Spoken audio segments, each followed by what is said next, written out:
ഇതൊരു മാനസിക രോഗമാണ്. മാനസിക രോഗം തീർച്ചയായിട്ടും. ഏറ്റവും ആരോഗ്യമുള്ള ഒരു കുഴപ്പമില്ലാത്ത ആളും കണ്ണാടി നോക്കിയിട്ട് ഈ മൂക്ക് ഇത്തിരിയും കൂടി അവിടെ ഒന്ന് പൊങ്ങിയിരുന്നെങ്കിൽ ഇതിനെ വിളിക്കുന്നത് BDD എന്നാണ്. ബോഡി മോർഫിക് ഡിസ്മോർഫിക് ഡിസോർഡർ എന്നാണ് അതിൻ്റെ ശാസ്ത്രീയ നാമം. ഈ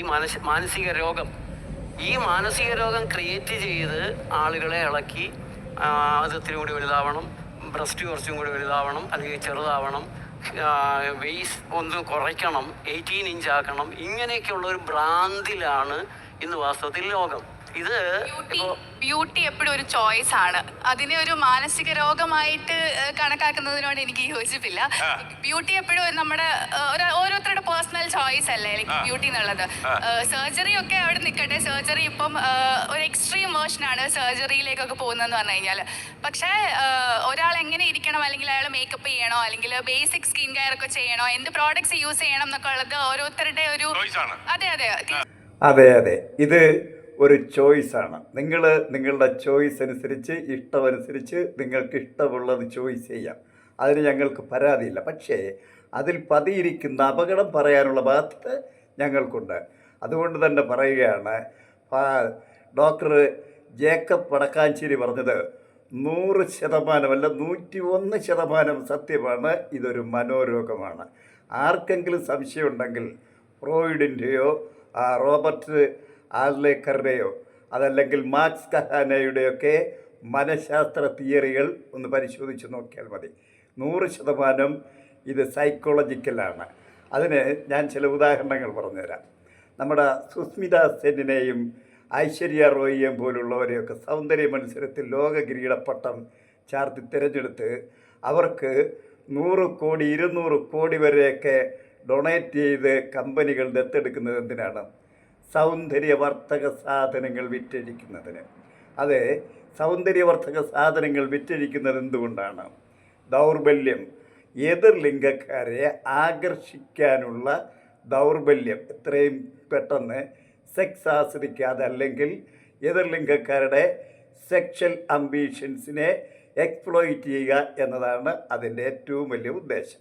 ഈ ഉദ്ദേശത്തോടു കൂടിയാണ് സുസ്മിത സെന്നിനെ ഐശ്വര്യ റോയിയും പോലുള്ള ഇവരെ തിരഞ്ഞെടുത്ത് അവർക്ക് അംബാസഡറായി പരിഗണിച്ച് ഇവിടെ സൗന്ദര്യവർദ്ധക വിൽപ്പന കേന്ദ്രങ്ങളും അതിൻ്റെ ഉൽപ്പാദക കമ്പനികളും കോടാനുകോടി രൂപ ചിലവഴിക്കുന്നത്. നിങ്ങൾ ആലോചിക്കുക, നിങ്ങൾ ഉപയോഗിക്കുന്ന നെയിൽ പോളിഷ് മുതൽ ലിപ്സ്റ്റിക് വരെയുള്ള 100 കണക്കിന് ഈ പ്രോഡക്ട്സുകൾ നിങ്ങൾ ഇഷ്ടമുള്ള തിരഞ്ഞെടുത്തുള്ളൂ. പക്ഷേ അതിനകത്ത് ഈ പതിയിരിക്കുന്ന അപകടത്തെക്കുറിച്ചൊരു ചെറിയ ഉദാഹരണം മാത്രം ഞാൻ പറഞ്ഞുതരാം.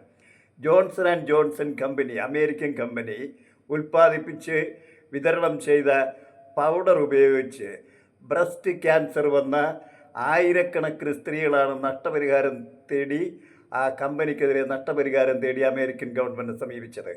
അപ്പോൾ ഒടുവിൽ കേസ് പറഞ്ഞു, കോടതി നഷ്ടപരിഹാരം വിധിച്ച് കൊടുത്തു. എന്തുകൊണ്ടാണത്? അത് കച്ചവടം മൂല്യം തന്നെയല്ലേ, കച്ചവടം തന്നെയല്ലേ. എല്ലാ മനുഷ്യനും രോഗകരമല്ലേ ഈ സൗന്ദര്യവർദ്ധക സാധനങ്ങൾ ഉപയോഗിക്കുന്നത്? നിങ്ങൾ തന്നെ ആലോചിച്ച് നോക്കൂ. ജോൺസൺ ആൻഡ് ജോൺസൺ കമ്പനി അങ്ങനെ നഷ്ടപരിഹാരം കൊടുത്തിട്ടുണ്ടെന്ന്. ഇന്ത്യയിൽ ആയിരക്കണക്കിന് സ്ത്രീകൾക്ക് സംഭവിച്ചതാണ്. പക്ഷേ ഇന്ത്യയിൽ ആർക്കും നഷ്ടപരിഹാരം കിട്ടിയില്ല. അത് മേടിച്ചെടുക്കാൻ ഇന്ത്യയിലെ കോടതികൾക്കോ ഇന്ത്യ ഗവൺമെൻറ്റോ താല്പര്യമില്ലാത്തത് കൊണ്ട് അങ്ങനെ ബ്രസ്റ്റ് ക്യാൻസർ മുതൽ നിരവധി രോഗങ്ങൾ ബാധിച്ച് നിരവധി സ്ത്രീകൾ ഇന്ത്യ രാജ്യത്ത് തന്നെ മരിച്ചിട്ടുണ്ട്. ഈ സിനിമാ നടികൾക്കും മോഡലുകൾക്കുമൊക്കെ വളരെ അത്യാവശ്യമാണ് പണം ഉണ്ടാക്കണമെങ്കിൽ. ആ പണത്തിൻ്റെ വർദ്ധതയെക്കുറിച്ച് ഞാൻ പറയുന്നില്ല. പണം ഉണ്ടാക്കണമെങ്കിൽ സൗന്ദര്യവർദ്ധക പ്രദർശന വസ്തുവായി തീരണം. അപ്പോൾ മറ്റുള്ള എതിർലിംഗക്കാരായ മനുഷ്യർ ഈ പ്രദർശന വസ്തുക്കളെ കാണാനായിട്ട് തടിച്ചു കൂടുന്നു. അവർ തടിച്ചു കൂടുന്നതിൻ്റെ ഡോക്ടർ ജേക്കബ് വടക്കാഞ്ചേരി പറഞ്ഞതിൽ ഒന്നുകൂടി കടത്തി ഞാനൊരു പോയിൻ്റ് കൂടെ പറയാം. അവരെ തടിച്ചു കൂടുന്ന എതിർലിംഗക്കാരായ പുരുഷന്മാർ സ്ത്രീകളെ കാണാൻ തടിച്ചു കൂടുന്നതിൻ്റെ പ്രധാന കാരണം മാസ്റ്റർബേഷൻ നടത്താനായിട്ട് ഇമാജിനേഷൻ ചെയ്യാനൊരു പ്രദർശന വസ്തുവിനെ അവർക്ക് ആവശ്യമുണ്ട്. അതുകൊണ്ടാണ് അവർ തടിച്ചു കൂടുന്നത്. അവരുടെ പ്രയോജനം അതാണ്. പക്ഷേ അവർക്ക് ഇത്തരം രോഗങ്ങൾ പിടിപെടുന്നില്ല. ബ്രസ്റ്റ് ക്യാൻസർ വരുന്നത് മുഴുവൻ സ്ത്രീകൾക്കാണ്. ഈ സൗന്ദര്യവർദ്ധക സാധനങ്ങൾ ഉപയോഗിക്കുന്നവർ രോഗികളായി തീർന്ന് മരിക്കുകയാണ്. അവരെത്ര പണം കൂടി ഉണ്ടാക്കിയാലും ഒരു കാര്യവുമില്ല. ഉപയോഗിച്ച് രോഗിയായി തീർന്ന് മരിച്ചു പോകാം എന്നുള്ളതാണ് കണക്ക്. അതുകൊണ്ടാണ് വടക്കാഞ്ചേരിയെ പോലുള്ളവർ ഈ വിഷയങ്ങൾ തുറന്നു പറയുന്നത്. ഇനി നമ്മൾ മറ്റൊരു വശം കൂടെ ഒന്ന് ശ്രദ്ധിച്ചു നോക്കൂ.